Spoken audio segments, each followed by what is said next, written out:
የማሳጅ ቤት ጉድ እንደተለመደው ከ18 ዓመት በታች የሆናችሁ አሳልፉት። ከ18 ዓመት በላይ የሆናችሁ ደግሞ ሀሳባችሁን ስጡበት። ማሳጅ ቤት ለመጀመሪያ ጊዜ ሄድኩ። ዓላማዬ የሰውነቴ መቆረጣጠም ስሜት እንጂ ሌላ ምንም አይደለም።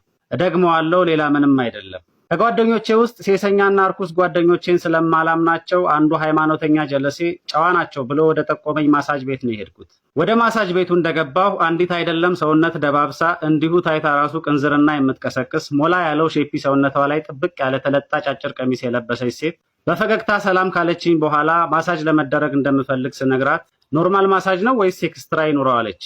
እኔ ወደዚህ ቤት ጠቁሞ ከላከኝ ሃይማኖተኛ ጀለሴ ማንነት በመነሳት ኤክስትራ ያለችኝ ነገር የሆነ ለማሳጅ ማድረጊያ የምትጠቀምበት የእጅ ቀላል ዕቃ ነገር ነበር ይመስለኝ። ልጅቱ ያለምንም መሸማቀቅ ስታብራራልኝ ግን ጉዳዩ ሌላ ነው።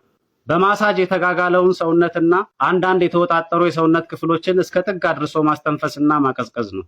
እያፈርኩና እየተሸማቀቅኩ የሃይማኖተኛው ጀለሴ የበግ ለምድ የለበሰ ተኩላነት እየታየኝ ኮስተር ብዬ አይ ኖርማሉ ይሁንልኝ ብዬ ገባሁ።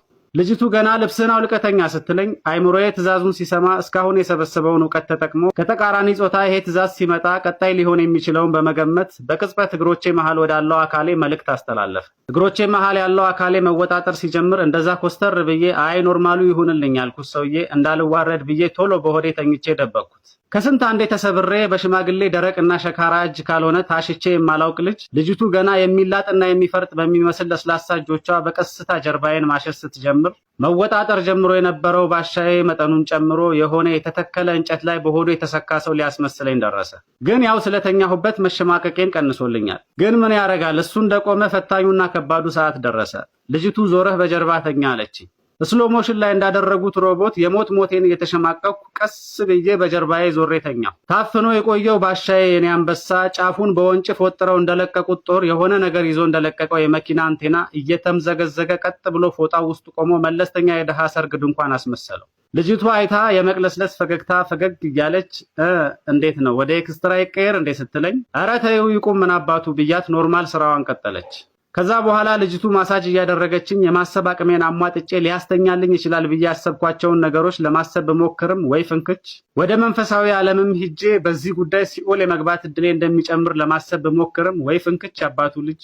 ለነገሩ ፈጣሪም ሆነ መንፈሳዊ ነገር በፍላይት የምናመልጠውን ነገር ተፋጠን በፋይት እንድንጋፈጠው አያዙም። ምክንያቱም የፈለገ ሃይማኖተኛ ብንሆን መንፈሳዊ እንጂ መንፈስ አይደለም።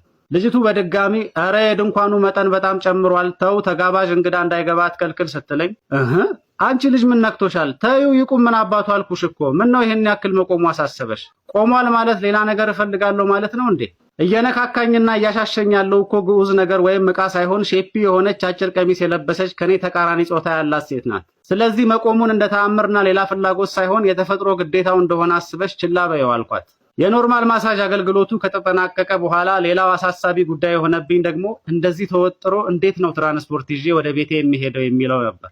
ነገር ግን እንደፈራሁት ሳይሆን ብዙም ሳይቆይ ከአንድ ሰዓት በኋላ ረገብ አለ።